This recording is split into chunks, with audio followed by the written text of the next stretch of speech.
So, I don't know if any of y'all heard about the animated MCU before there was an MCU. I'd like to reference to the X-Men animated series as well as the Spider-Man animated series. I've seen several people bring up how these were connected. But did you realize there was almost a third? We almost had the Fantastic Four series from the 90s, released during around the same times. It only got one season. It wasn't popular enough on its own, but if you go back and look, they have the same Daredevil art, same costume, same Matt Murdock in the Spider-Man series, as well as the Fantastic Four series. What we were looking at was something that could have been the animated cinematic universe. We could have had a MCU before our current MCU. Um, Granted, I think that so far the Fantastic Four had the least quality, so it wasn't just its lack of popularity that hurt it. But it ended in one season. It's got like 20 something episodes. It's kind of cringy, to be honest. But in the long run, this was our connected universe before we ever had it. And I don't see anyone actually pointing out that Fantastic Four series was probably intended. The closest I saw was actually someone mentioning that they thought that Matt Murdock in the Fantastic Four series was supposed to be Spider-Man, and that's why he kind of looked more like that. And I'm like, no, that's the same one from that. And then I started checking out the series and went, holy crap, this was all meant to be a connected universe. 3 different shows. Like, at this point, I think that puts it up to probably almost 120 to 150 episodes between the 3 series. And I think that's epic. Like, I'm watching through the Fantastic Four animated series. I'm planning on doing a little coverage video on that one, as well as the X-Men animated series and the Spider-Man one. Since, man, now I'm going to talk about them as a connected universe before we actually wanted a connected universe.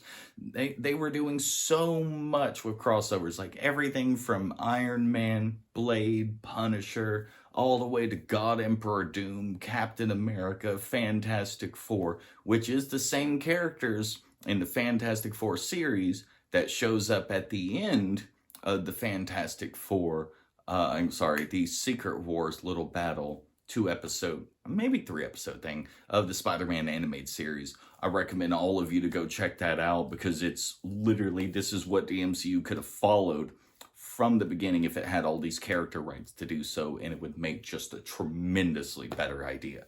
Also, as well, the Avengers are not directly connected to S.H.I.E.L.D.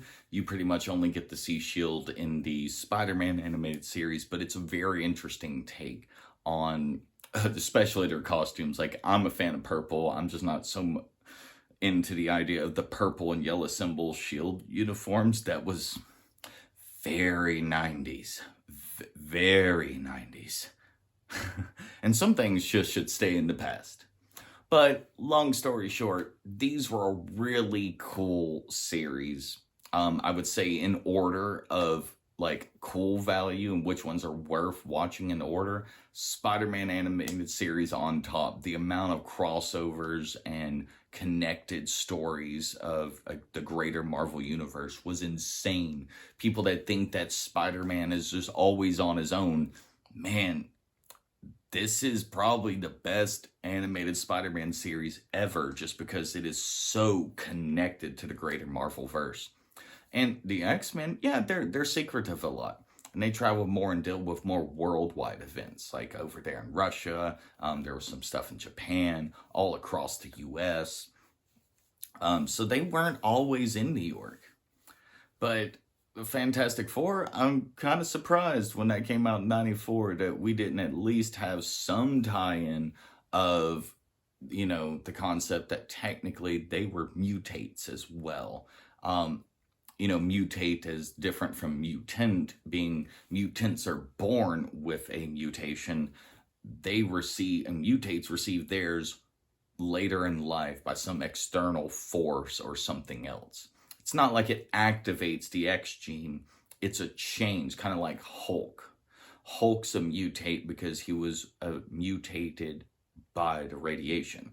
So I really recommend all y'all go check these out, and do come in the comments below and talk to me about any of your opinions on this show and what you think they could have done better, or maybe even questions like, why is this not coming back? And hey, just so you know, the 90s animated Spider-Man series may be getting the X-Men 97 treatment. It's only a rumor at this point from what I've seen, but if I notice anything else, I'll end up making a short and being right back to y'all. Y'all have a wonderful day.